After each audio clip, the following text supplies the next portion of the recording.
dalam kasus anti korupsi, kira-kira nih dari Mas Acip, siapa sih orang yang tergolong sukses dan kenapa Mas? Coba Mas. Saya sukses dalam hidup itu bukan seberapa banyak pundi-pundi yang di rupiah diperoleh, tapi lebih dalam lagi di mana ketika tangan di atas lebih banyak daripada di bawah. Contoh orangnya yaitu adalah Aditya Prayoga, di mana dia anak pemilik rumah makan gratis yang sana, yang menyediakan makan dan minuman untuk ratusan orang setiap hari gratis tanpa ada dipungut ketika memakannya.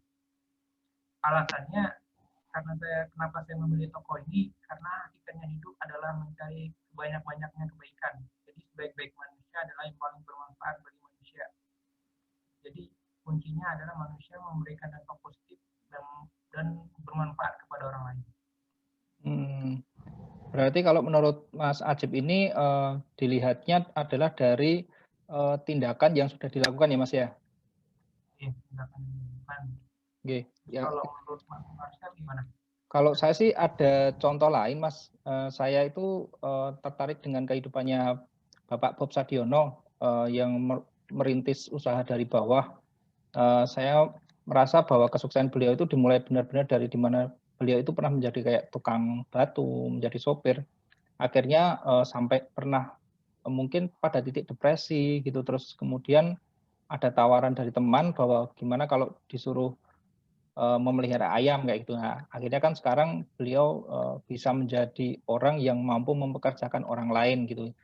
Ya hampir sama kayak Mas Ajib tadi, tapi konteksnya bahwa ini ada menciptakan kayak lapangan pekerjaan, sama sih kayak memberi juga sih kepada orang lain gitu sih, Mas.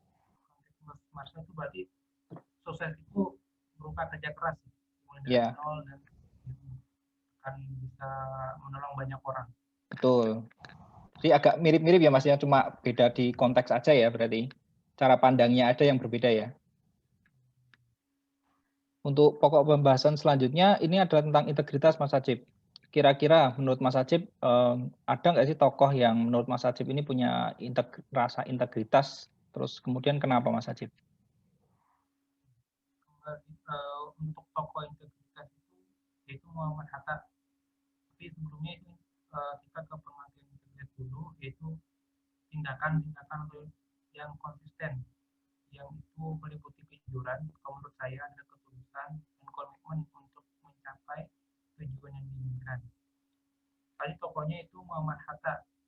Karena kenapa saya memilih beliau? Karena beliau adalah bapak koperasi Indonesia, di mana lewat koperasi itu bapaknya berkomitmen untuk membangun perekonomian dan memberikan kesejahteraan itu terutama untuk rakyat golongan rakyat kecil.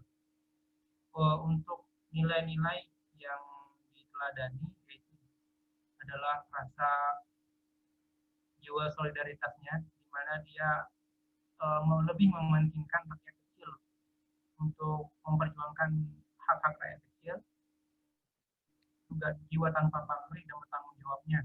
Dia berjuang semata-mata untuk kemerdekaan Indonesia melawan kolonialisme. Seperti itu, Mas. Cukup menarik Mas untuk apa, referensi dari Mas Ajib ini. Nah, sebagai ASN ini kan kita bekerja di dalam kehidupan sehari-hari pasti harus bisa mengamalkan nilai-nilai anti korupsi kan Mas ya. Nah, dari nilai-nilai anti korupsi ini apa saja ya Mas ya? Dan contohnya mungkin ada gambaran gitu?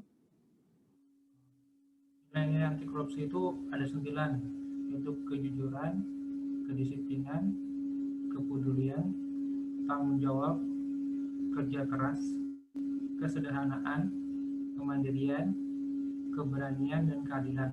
Mungkin untuk rencana aksi saya, contohnya itu adil, yaitu tanpa membedakan siapa yang dilayani, baik mau pejabat ataupun rakyat. Yang kedua, mungkin disiplin, masuk kerjanya tepat waktu atau tidak terlambat. Untuk Mas sendiri, rencana aksi untuk anti korupsi dan nilai anti korupsi apa ya, Mas?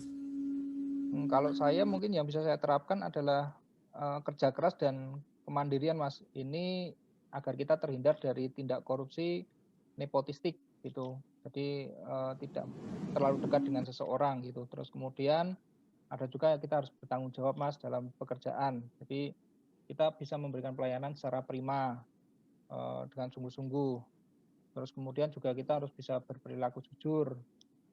Di sini mungkin kalau kita memberikan informasi, karena saya di rumah sakit memberikan informasi ke pasien misalnya ditanyakan berapa biayanya dan sebagainya. Nah, itu kita harus bisa memberikan jawaban dengan sejujur-jujurnya sih, Mas.